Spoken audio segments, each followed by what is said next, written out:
Assalamualaikum warahmatullahi wabarakatuh. Balik lagi nih kita ngebahas seni. Tetap ngebahas seni. Hari ini kita bahas adalah menyusun naskah lakon. Seperti apa karya sastra pada umumnya, yang lainnya juga. Ini juga punya struktur yang jelas gitu, kayak pertama ada setting, tema, setting, plot, terus sama tokoh. Nah, kalau di sini saya ngebahas 7 langkah untuk menyusun naskah lakon. Ingat ya, menyusun langkah naskah lakon. Menyusun langkah naskah lakon. Menyusun langkah naskah lakon. Yang pertama adalah tema. Nah, yang pertama adalah menentukan tema. Itu karena tema ini adalah gagasan yang ingin disampaikan gitu kan, dari si pengarang ke penonton, kayak gitu. Nah, misalkan contohnya yang kita angkat adalah sedekah gitu. Nah, yang ditampilkan adalah tentang sedekah terus. Si lakon itu ngeluarin sedekah dan kebaikan dari sedekah gitu. Jadi si penonton bisa ambil kesimpulan, oh dari sedekah itu menimbulkan kebaikan lain, seperti yang dijanjikan sama Tuhan, hal jaza aulisan dan ihsan.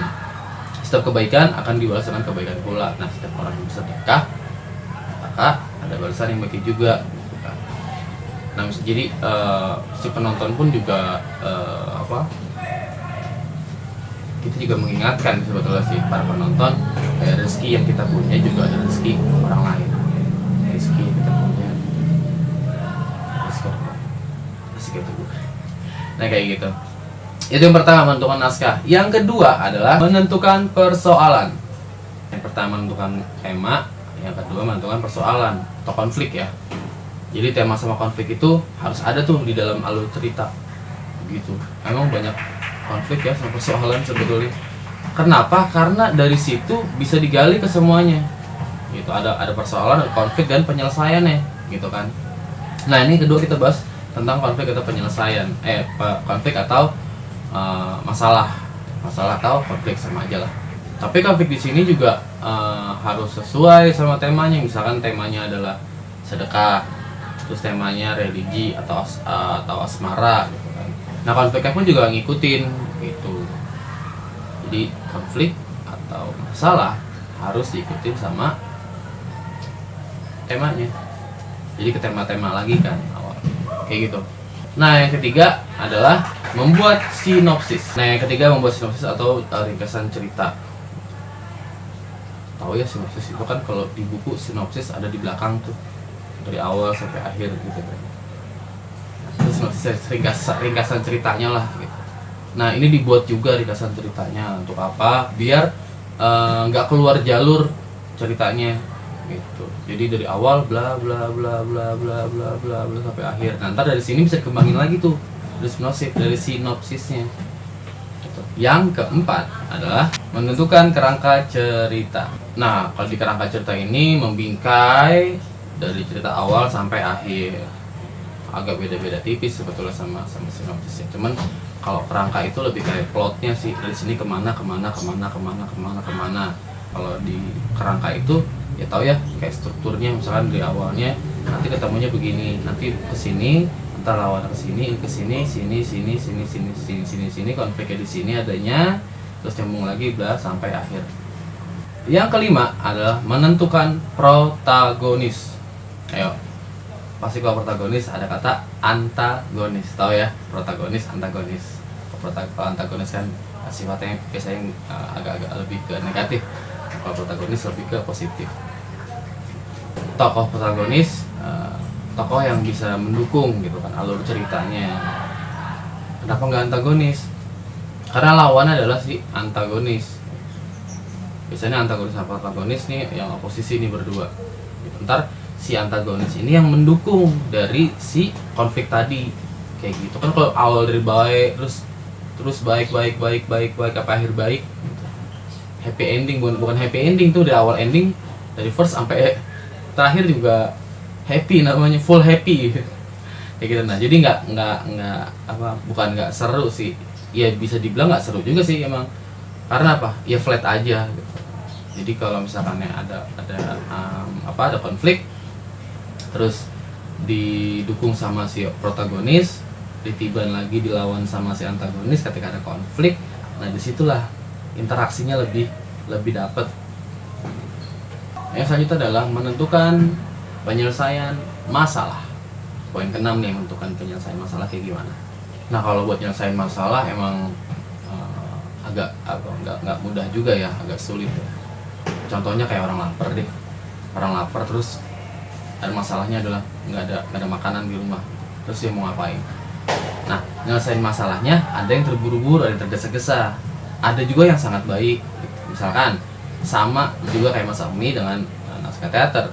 Contohnya dia lapar terus ada mie, dia masak mie, dan hasilnya kan makan mie terus juga dalam keadaan perut kosong juga nggak baik kan, hasil juga nggak baik gitu. Nah ketika dia masak nasi dulu terus, atau dia makan makan ayam yang punya protein segala macam, ada prosesnya lagi kan, nggak seinstan atau nggak tergesa-gesa lah. Misalnya kalau lapar ya bisa lah ngolah makanan gitu kan. Tapi kan emang nggak ada masakan, ya bisa lah dia belanja dulu gitu kan. Sama kayak di naskah gitu juga, ada yang tergesa-gesa nutupnya, ada yang baik gitu. Emang nggak mudah sebetulnya sih. Sama kayak tadi, kalau misalkan dia nutupnya tiba-tiba nutup instan begitu aja, ya sama kayak makan mie instan tadi gitu kan, hasilnya pun juga nggak baik. Tapi kalau misalkan dia belanja ayamnya dulu, terus dia ngolah, terus akhirnya dimakan sama dia, dan hasilnya yang dikonsumsi sama dia juga baik. Agak maksa sebetulnya ya, tapi nggak masalah lah, setidaknya agak sedikit ada bayangan lah, kayak gitu. Poin yang terakhir adalah poin ke-7, yaitu menuliskan gagasan. Nah jadi dari tadi nih gagasan udah dapet, temanya udah dapet, konfliknya udah dapet. Nah sekarang yang terakhir adalah menulis. Agak kesulitan ya buat orang yang nggak biasa nulis, tapi lebih mudah lagi orang yang biasa nulis, karena dia ngarang cerita tuh dari awal, terus dia kebayangin, terus kayak orang ngobrol aja. Jadi dia ngobrol tuh antara pensil dengan otaknya dia gitu, ditulis aja. Tapi kalau misalkan biasanya orang yang nggak suka nulis itu, dia lebih suka berhayal atau daya hayalnya lebih tinggi, atau lebih suka diceritain, nonton video atau gambar-gambar gitu. Nah orang-orang yang kayak gini justru malah bisa menentukan tema atau bisa menentukan gagasan. Jadi dibayangin buat ceritain gitu. Kalau itu bisa jadi dia featuring lagu featuring itu kolaborasi gitu, antara yang bisa membayangkan sesuatu, terus dia bisa bangun alur ceritanya, nah dikomben sama si menulis gagasan. Tapi biasanya agak lebih baik, bukan biasanya lagi, tapi agak lebih baik, akan lebih baik lagi kalau misalkan dia juga yang nulis, karena gambarannya banyak, gambaran luas. Tapi keuntungan ketika misalkan dia kolaborasi berdua, nah itu lebih mudah lagi. Jadi bisa jadi ya si penulis ini improvisasi, atau penulis ini lagi bisa menambahkan lagi ceritanya gitu kan.